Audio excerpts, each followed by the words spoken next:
Well, we're back again, and you are listening low on the Listening Low Show.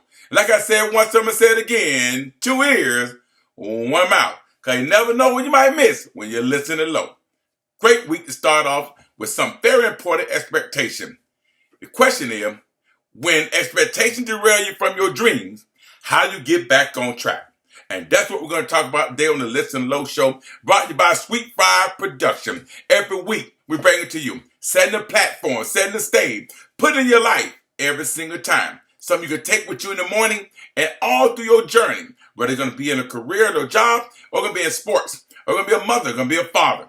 Athletes, coaches, everybody need to know that there's certain expectation that we have. But is the expectation that you put on yourself, or is it the expectation of what others put on you? Think about this right here. It says right here in Romans 12-2. It says, don't copy the behavior and custom of this world, but let God transform you into a new person by changing the way you think. Then you will learn to know God's will for you, which is good and pleasing and perfect. Don't let the world change you. Don't be a society person. Don't be a person that got to do what others do. Don't follow the wrong direction. Follow the right directions.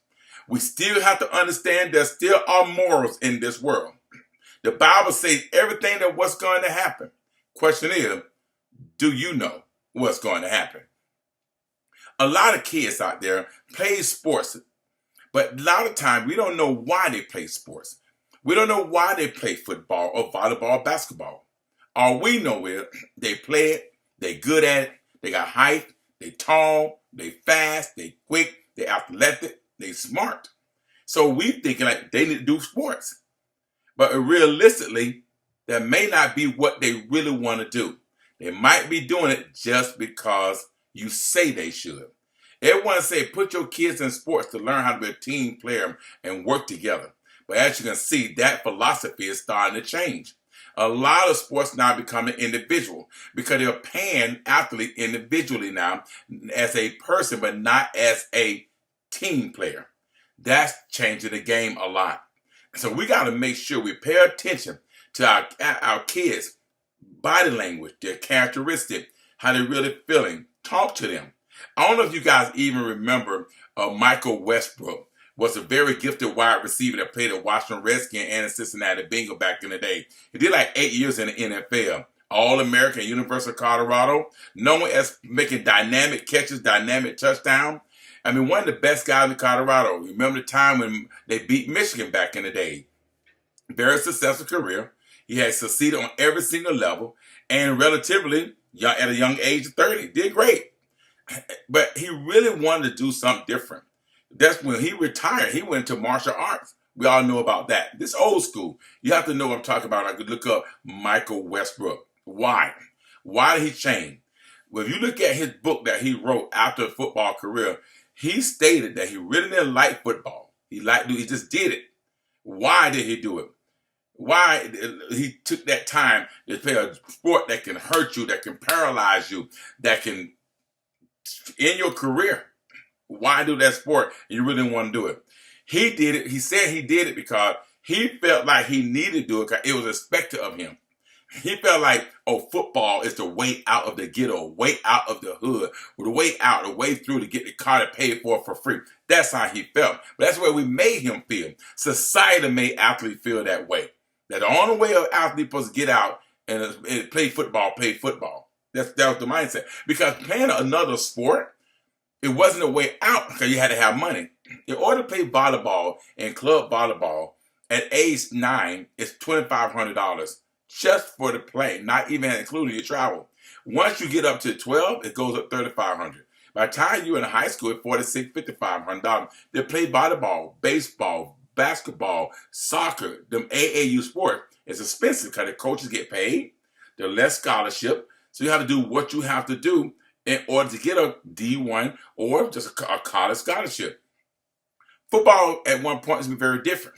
I had to have good film, have grade, pay $75 for a pride pack in high school, or $200 pay for youth football. And guess what? Opportunities there. You got a chance to go play in college football, get most of a scholarship, and it was easy. But we know that's kind of changing. But with that change comes with more attention that we need to pay attention to. That's what Michael Westbrook was trying to tell you. He did it because he was respected of him. He didn't do it because he loved the game. We have to make sure our athlete actually loved the game. It's so interesting. Like, I was very surprised that he didn't even like football. He didn't even like the game. He did so well. There's so many athletes that do so good, that they do so great. You'll never think they don't even like it. They're just doing it because it's an expectation upon them, or that's the way they get out, or that's the way they make money to support their family. I almost kind of like a job. Do good, do great, help your family get out of any type of situation. I mean, it kind of bothered me a little bit. They spent all them years and years and didn't really love it. I had a couple of athletes that I worked with and trained since they were little boys, 8, 9, 10 years old. National track champion, national football champion, great in high school, great in college. And there was 2 of them, matter of fact, 3 of them. All graduated with college degree from prestigious colleges. Did well. All of them said they didn't want to play NFL anymore. They done. They don't want to play. They don't want to play in the NFL at all. Had opportunity. I mean, it just, and that blew my mind. And that made me start reaching back and saying, is that really the answer?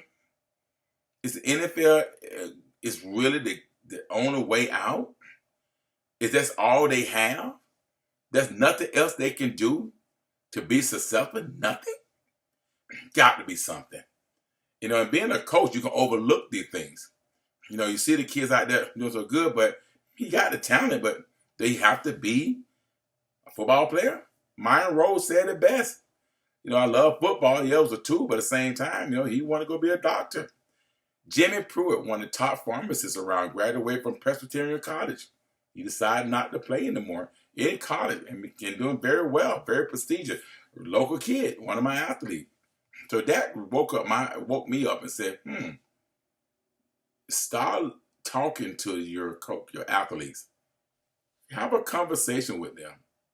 Have some peace with them. And make sure that they really want to play the game. Because if not, things can happen. Because remember, when you spend so much time in your life doing a sport or even doing a job that you really don't want to do, like many other people, you have to basically set your direction solely because of the expectation of others. We don't want to set our direction solely on the expectation of others. We want our direction be based on what we want to do. So we got to make sure our athletes, and they're doing this because they want to do it, not based on solely what others want them to do. Think about that for a moment. Marinate on that for a moment.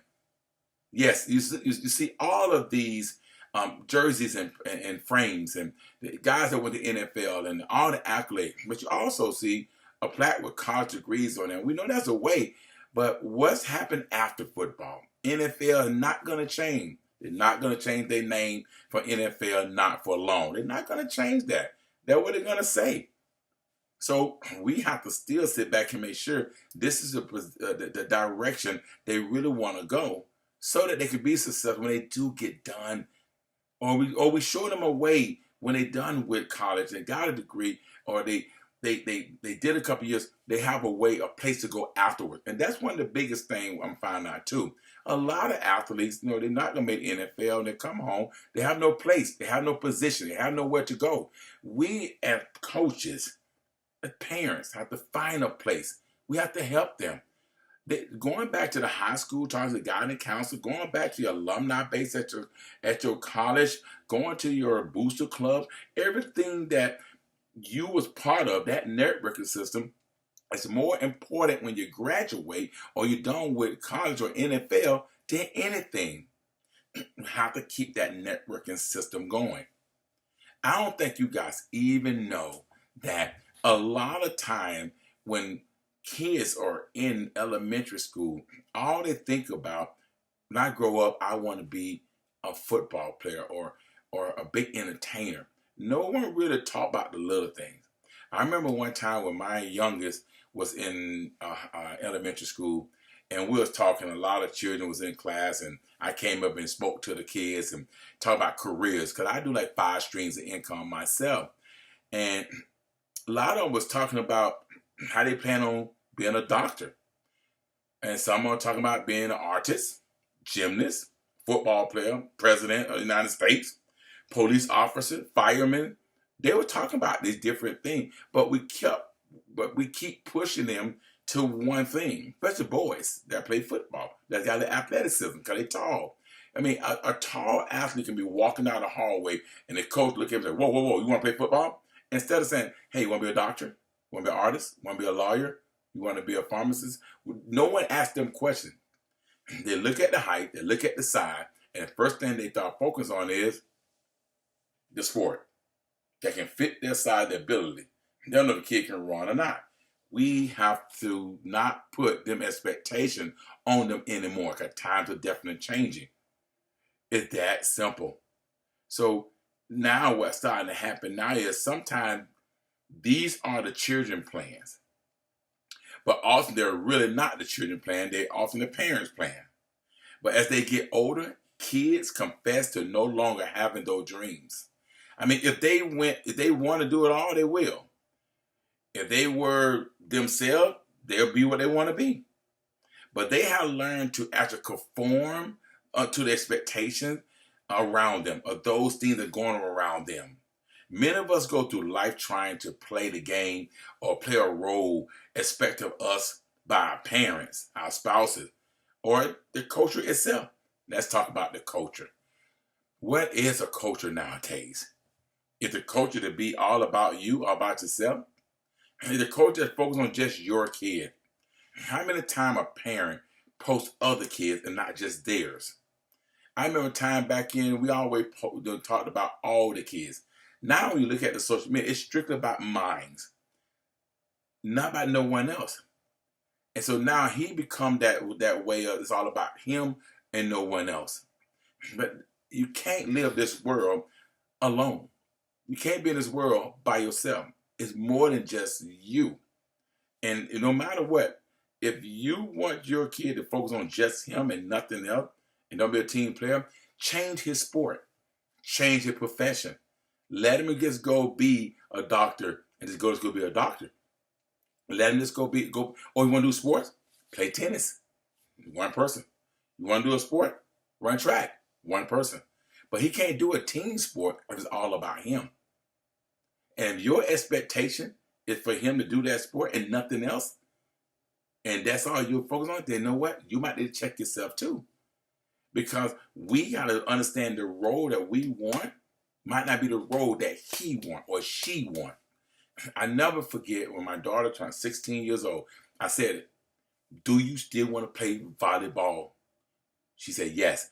Do you still have the dream, the aspiration to play in the Olympics? She said, yes. I said, do you want to play professional?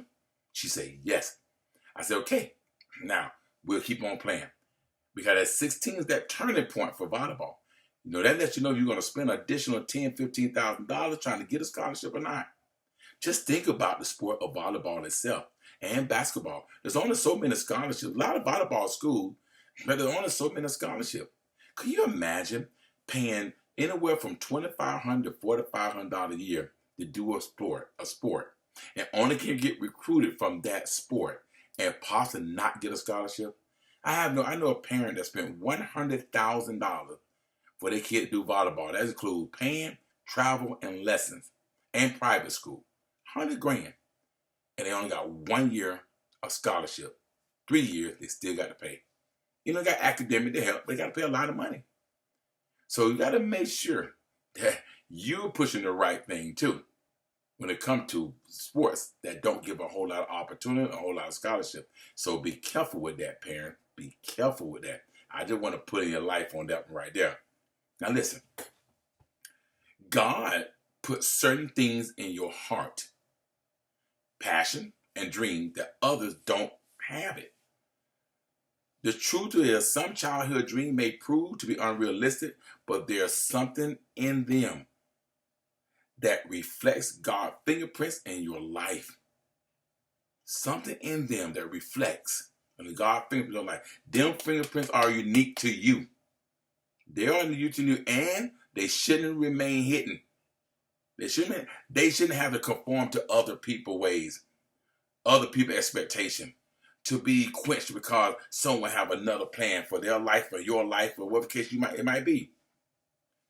If your dream developed in the process of seeking God will fit within his overall purpose in life for you, just follow him. He would not have given it to you if it wasn't important. Everything God has done for you, he given to you guys is important for you. Take advantage of it. Follow through it. God made you and made everyone and every kid, every athlete a unique person. Everyone different. Discover your passion, guys. Discover your passion. Discover your kid's passion. Discover your athlete passion. Dare to dream. Dare to reach. Dare to soar. The world needs you and need what you have to offer. Don't put the kid in a position or a situation where he's not going to be happy. Talk to him. Listen to him. I mean, you never know. I remember just talking to someone today, and we're talking about what would have happened if things would have went different. My expectation was to be in a situation where I'm gonna be able to go to college for free, go to NFL, come back home, and get my mom out of the project. That was my expectation. That's what I was trying to do. But I was able to help, but it wasn't through football. I knew there was a bigger plan for me, a bigger purpose, was to come home and be a coach and a businessman. Look at that. 30 years later, coach, trainer, mentor, businessman. That I knew the purpose back then. But my mother didn't have an expectation for me to go to college, go to NFL, and come pay. If she would have had an expectation for me, she wouldn't have given me that bus ticket to come home when I want to leave school. That wasn't an expectation. She knew how to work hard. She knew how to support and do her part. She knew how to take care of business at home. She worked the 2 jobs. She put what she can put on the table. So there was no expectation. So I'm glad that I was able to be that coach, that mentor, that trainer, that entrepreneur, that businessman, so that I can continue to support and do the thing that an NFL guy can do, an MLB guy can do, an NBA guy can do. Why not be the guy that run a Fortune 500 company instead of the guy that got to play football and never know what's going to happen or do the sport the next? Why not? It's okay to be different than what the expectation is of you from your parent or from a coach or from a mentor, anyone. It's okay to be different. It's okay to do things different. You don't have to go through the same path. You have to follow someone else. Like, there's a lot of dads out there that's a great athlete, and they got a lot of kids, and they put all their kids through basketball or all through football because they was great. But then I go back and look, think about it. How many great football players, kids not great players? How many? How many great players, the kids are not a great player? A lot of them. It's a lot. But how many that are doing great that don't love the game? But they're doing it because they think it's an expectation from their parents or the society saying you got to play. Michael Jordan, his kids play. His kids play. And they're not that great. They played. But I don't know if they really loved it like that. Magic Johnson. See where that route went? I mean, think about it. Kobe. God bless his soul. But all the kids, some play, some don't. So I'm just using that as an example that just because your father or your mother was great, and that doesn't mean you have to. We have to stop saying, you got to play football. You got to play football. You got to do a sport. I have my kids, and, they did sports to kind of be part of the team, see they like it, but all said and done, I got kids that didn't like it, that didn't want to do it anymore. And you know what? They doing a different path, still went to school, still doing what they're supposed to do, still went to college, graduated. Their expectation, not mine. I realize if they don't have the talent to actually do this sport, let's find another angle. I realized that. I knew it early. That's why I don't push them and force them. That's why I ask them, is this what you want to do? Don't waste your time. Don't waste nobody else's time. And don't waste my money. How about that? When a kid is doing what they love to do, then you'll get that ROI, return on investment. I look at it like when you put your time, your effort, your monies, and everything into your kid, it could be the best athlete they can be. You're looking for a return on your investment, right? Same. Well, what's the difference in them putting all your time, your effort, your money for them to be a doctor, to be a lawyer, to be the president of the United States?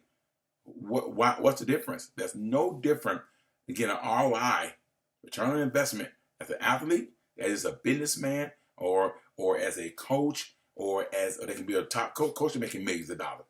Put your money into them in something that you can get a return on your investment. Not just finances, put your time. Time equals money, and we know that. Times are very tough out here in the recruiting world for sports. Let's be smart about it. Look at the trickle-down effect. You're talking about Power 4 that the kid don't get into. He's 5'4", you're 170 pounds. We already down in NIA now. And then once you get to go to NIA, guess what? Now you need some money. You know what? Did you know that the minimal athlete gonna pay to go to NIA to D2 to JUCO, all of them about $10,000. But the max almost $20,000. Tell me a parent, a single parent or grandmother or mother and dad that have the money to pay pay college $1,000 a month. That's what it costs. Who got $1,000 a month to pay for their kid to go to NIA, D2, D3 school? Who have $1,000? I got a friend of mine, the son was a 4.2 GPA. Daddy was not going to get no financial aid because he's financially stable. They go to a Division II school, and he still had to pay like $4,000. And they get financial aid. So if he got a 4.2 GPA and he's a top football player, he going to D2 school, and he got to pay $4,000, what about the guy that got a 2.7 that's a good football player and he can get financial aid? He still got to pay $10,000 because they don't get that much money for academic. Let's start pushing the kids academically now, because we're not going to push them academically. We're going to have a problem. But I will give you a tip for the day. Here is the tip for the day. It's okay to get college paid for, but it's okay to go to the military. Let them pay for it. That's the tip for the day. Whether you like it or not, that's the tip. I'm okay with it. I'm okay with it. Because now I know they got a job, they working. If they do it right, maybe they go to a prep school to go play for the Navy or West Point. But in the meantime, they get that. They get college paid for it. I know right now someone that stay in the military 4 years. They got a master's degree thing for the military. Got a house through the VA. They're doing fine.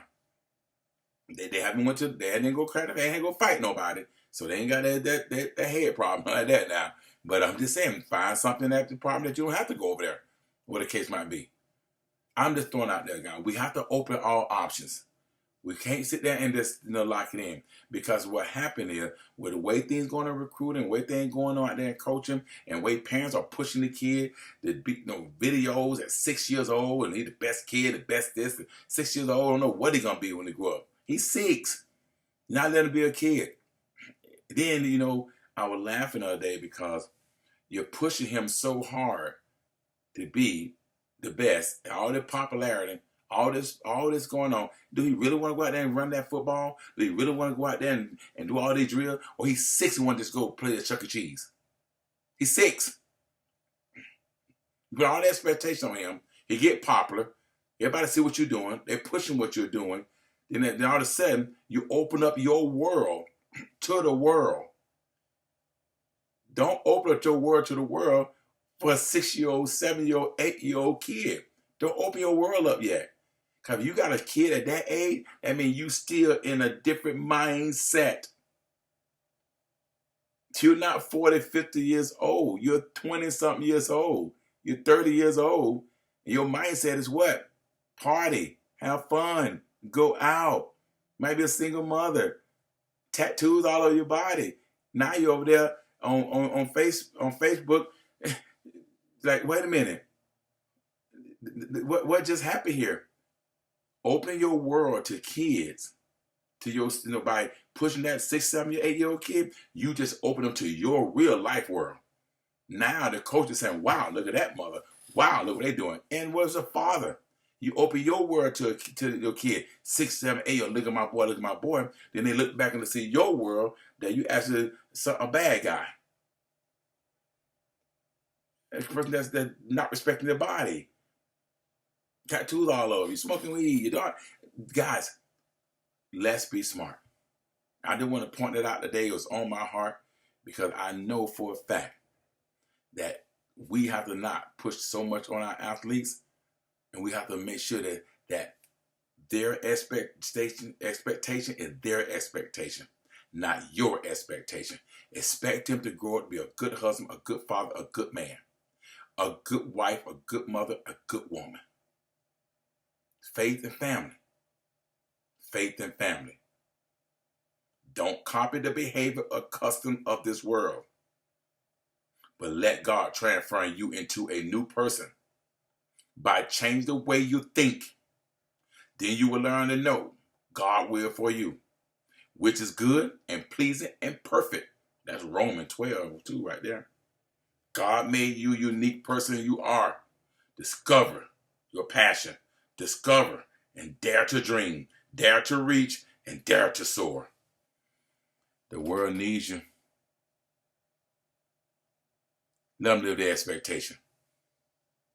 Let them live out their expectation.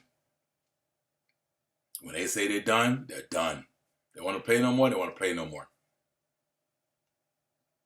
Now there's life lessons and great lessons, and understand that lesson. It's all go back to it. People say, don't live your life through your athlete, your son or your daughter. Don't live it. You coaching because you didn't make it, so I'm gonna push it through my kids to make it. I'm gonna live through my son. No. Everybody have their own path. My path was coaching a businessman, not a football player, not a track star, not a track person in college. I want to go to the Olympic or the fastest hurdle in the state of Florida. I'll cut 4 touchdowns in one game. I ran a 4.49.40. I was 193 pounds. I'm making Miami Hurricane knocking at my door. I had West Point, South Carolina, Florida State, Oklahoma, UCF. Come on. But it wasn't for me. It wasn't my journey.